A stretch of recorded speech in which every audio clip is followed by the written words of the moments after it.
Hi, good morning. My name is Father Rayappa.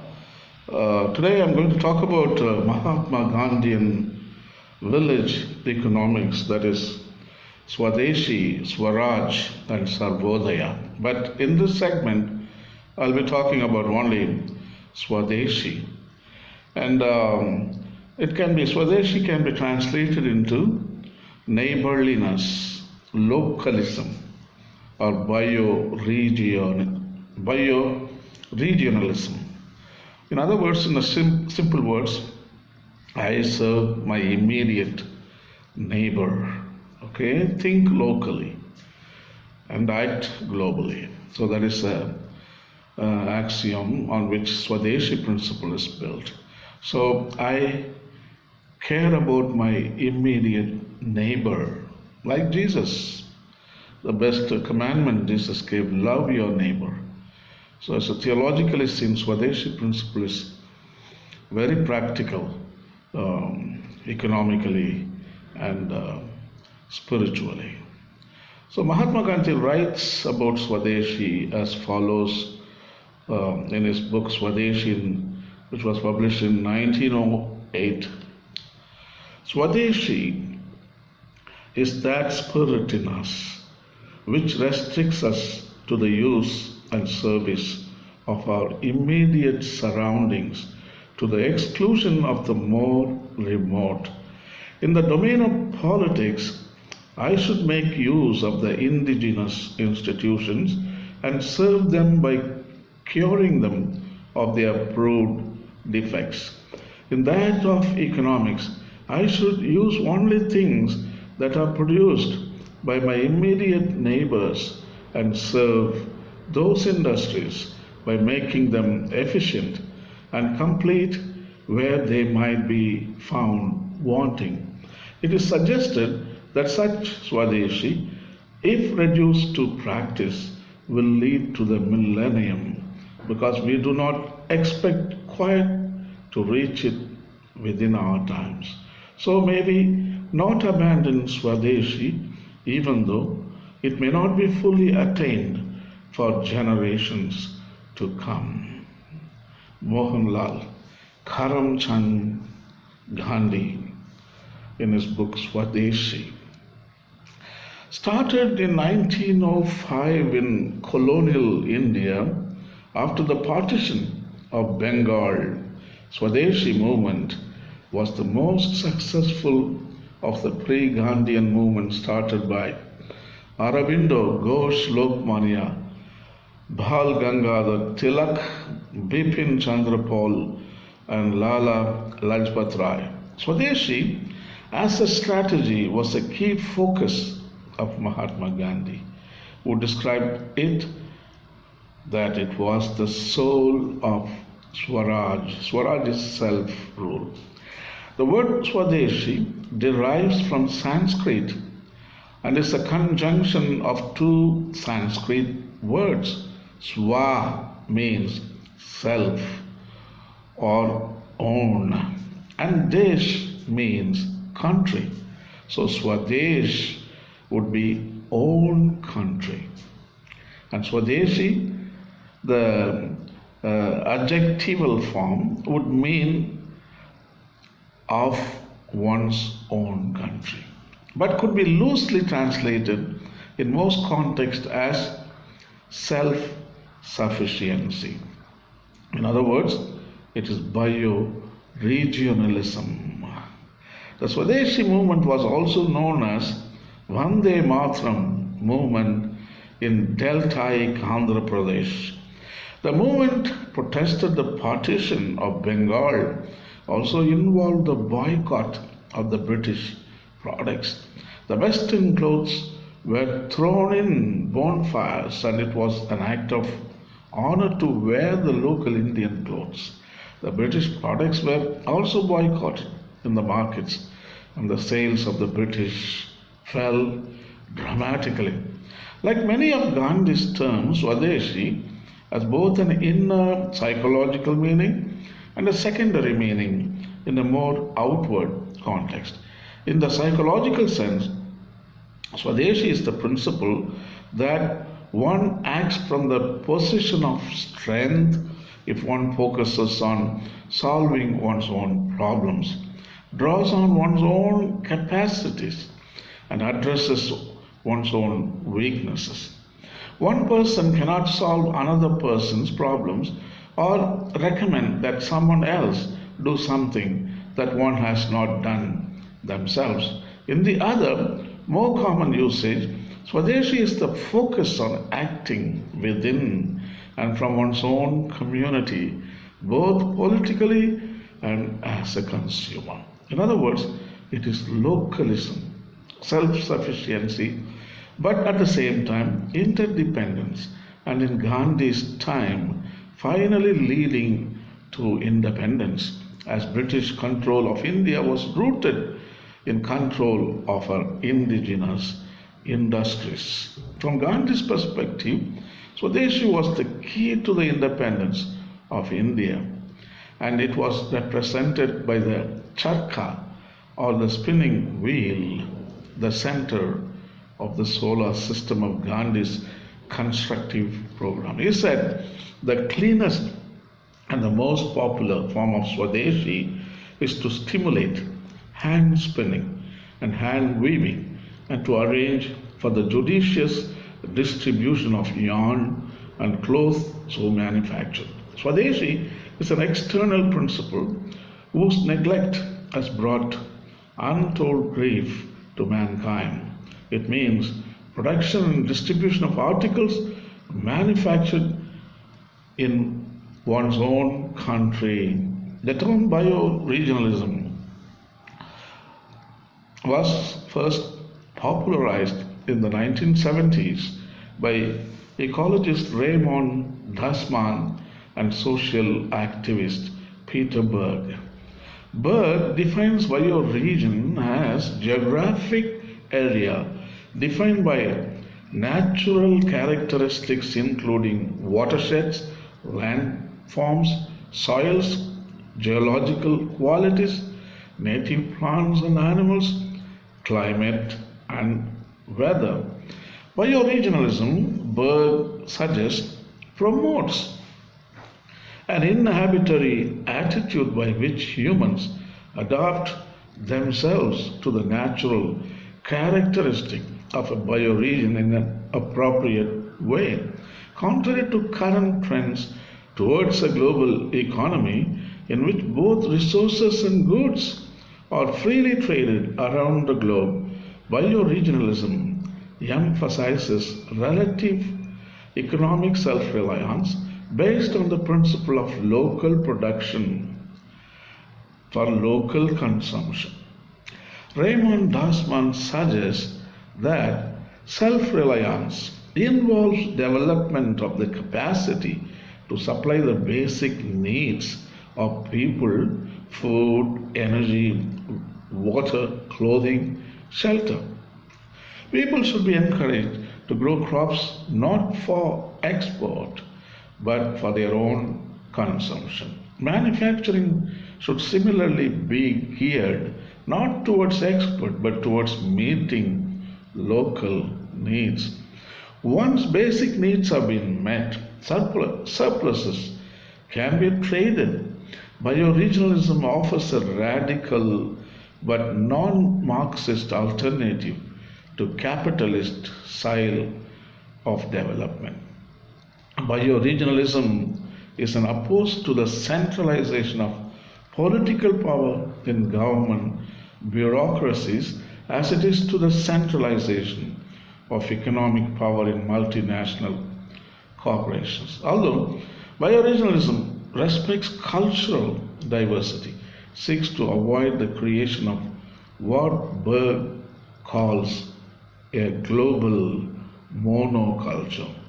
It is by no means insular or racist. Bioregionalists advocate not only the creation of decentralized political and economic structures that are democratically controlled by local communities, but also the need to build an international grassroots movement that links people together across racial, cultural, and national lines, it is wise to formulate a bioregion paradigm or a new ethics based on bioregionalism principles if we want to create a future of justice and peace.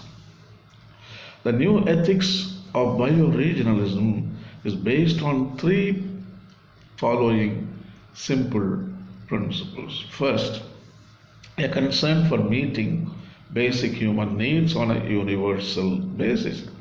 A high quality of life should not be equated, however, with consumerism or overconsumptive lifestyles. Second is the concern for a social justice. Social justice does not necessarily mean achieving complete equality, but it should minimally involve avoiding any form of exploitation, which allows some individuals in the global arena to benefit at the expense of others. Third is a concern for an ecological integrity. The concept of integrity includes both the idea that natural resources should be conserved for human use and the idea that sufficient natural habitats should be preserved to allow the continued evolution of non-human species. Dasmann and Berg argue that modern capitalist-style development is unable to satisfy. Of these three principles, a growing critique is being mounted against free trade and the global economy on the grounds that increases rather than decreases the gap between rich and poor, undermines democratic decision-making processes, and is environmentally irresponsible. Bioregionalism is not opposed to all forms of trade, nor to remedial aid in times of genuine distress, such as famine. It does suggest, however, that the goal of developmental assistance should not be to draw a given region into a global economy, but rather to enhance local self-reliance. At least two objections can be made to the catch-up model of development. First objection, the notion that the developing countries can eventually catch up with the developed countries is a biophysical impossibility. The catch-up model erroneously assumes that the earth has sufficient resources to support a growing population at standards of living that now prevail in the developed countries. The dominant value of industrial civilization is that economic growth is a good thing and that increases levels of consumption lead to greater human well-being. The success of the economy is accordingly measured by how rapidly the production of goods and services can be expanded. The bioregional paradigm questions the assumption that continued economic growth is possible given the fact that the earth has both limited natural resources and limited sinks to absorb the pollution generated by industrial processes. Calculations show that at least 2 to 4 planets would be needed to support the Earth's present population at levels of consumption currently found in the developed world.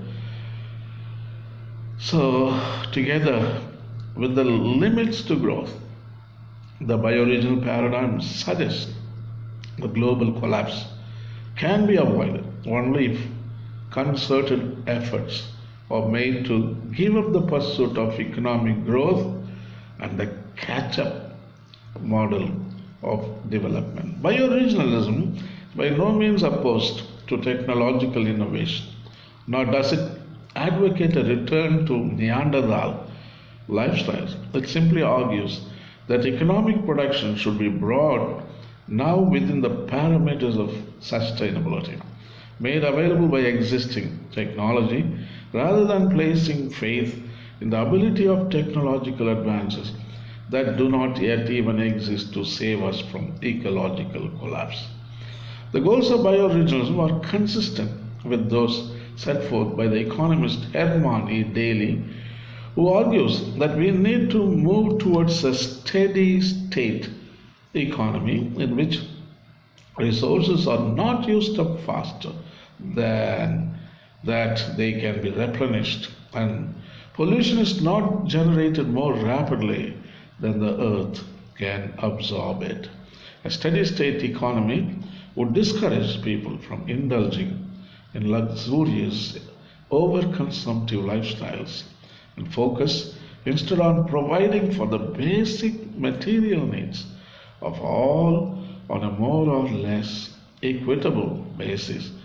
While affluent people in the world would be asked to give up unnecessary consumption, a steady state economy would ensure that everyone on the planet had access to adequate housing, food, healthcare, and educational, and things which many of the world's poor do not enjoy even in today's high growth economy.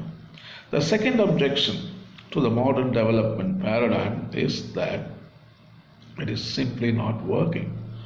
Despite the fact that development assistance has increased from 1.8 billion per year in the early 1950s to more than $60 billion per year at present, the gap between rich and poor is actually growing. In 1960, the richest 20% of the world's population had 30 times more wealth than the poorest 20%. 1994, the figure was 78 times more. Bioregional critics of development point out that development projects are often the cause of rather than the solution to poverty. The poor in developing countries are increasingly rejecting the idea that their resources and labor should be used to subsidize the overconsumptive lifestyles of our affluent individuals in both the north and south. Alternative development programs consistent with bioregional principles suggest that citizens in both developed and developing countries should use their resources, agricultural productivity and labor to meet basic human needs at the local level.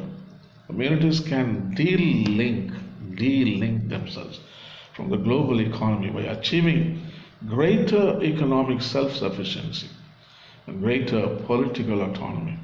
By refusing to ship resources and wealth to developed countries, the poor would be able to provide for their own basic human needs in a socially just and environmentally sustainable manner. In the north, that is in rich countries, meanwhile, there have been increasing calls for developed countries to engage in a process of de-development. As early as 1972, a blueprint for survival suggested that affluent northern societies should limit both economic and population growth and try instead to create decentralized communities based on the concept of self-sufficiency. Similar views have been advanced by Green Party activists and advocates of deindustrialization.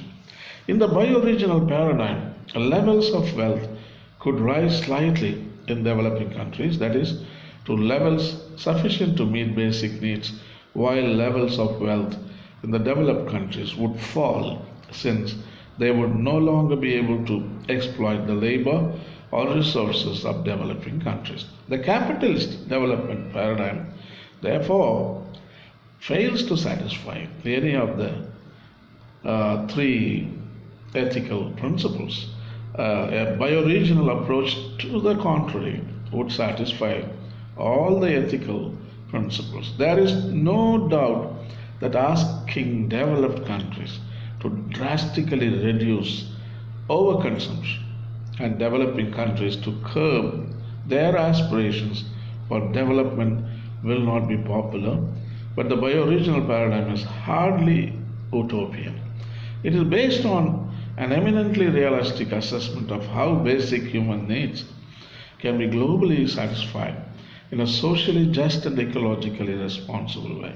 Rather, it is a capitalist development paradigm with its unfulfillable promise that everyone on the planet can duplicate the overconsumptive lifestyles of the northern affluent society model, which is utopian and unrealistic. Bioregionalism or Swadeshi program supports local crafts. Bioregionalism paradigm depends on the local crafts. They are small craft workshops, small industries, small businesses, and small communities surviving in the suburbs. They produce goods and services on which local people use, buy, and sell. Craft is the place where human needs are satisfied through the honest labor of weavers, potters, blacksmiths, and builders. Multinational corporations like Walmart, Reliance, and Home Depot have crashed the lives of so many craftsmen and small businesses. The rich and powerful don't seem to like them. The city authorities are busy displacing small scale and traditional industries. This is being done in the name of reducing pollution. The government leaders of big businesses refuse to acknowledge that most of the pollution is caused by their own lorries, their cars, and their air conditioners. Behind the mask of improving the environment, the government is dispossessing the small and the weak. What happened to the aspirations and dreams of people like Mahatma Gandhi, who struggled for the empowerment of the masses and not of the few? India is fortunate that there are millions of crafts people still producing objects of the high quality and making a living. The Indian craft tradition is the most appropriate form of livelihood for the future. If under the influence of machine civilization, this craft tradition is lost, then India will be lost forever. In bioregionalism paradigm, it takes so little from nature. They waste nothing. They exploit nobody. They create no ugliness and they pollute nowhere. Bioregionalism is the culture of non-violence and the true economy of peace. Bioregionalism is the embodiment of ecology and of sustainability. It is the barrier against consumerism and industrialization and markets and science and technology. It seems that Gandhi's prediction is becoming a reality. Swadeshi is what the progressive movement of the 21st century is calling. Think globally, act locally. Swadeshi is a call to the consumer to be aware of the violence he or she is causing by supporting those industries that result in poverty and harm to workers and to humans and other creatures. In a world moving towards decentralized, localized organization, we might adopt Gandhi's strategy, replacing mass production and consumerism with community, and then form the community of communities, that is, the earth community. Thank you. Have a nice day.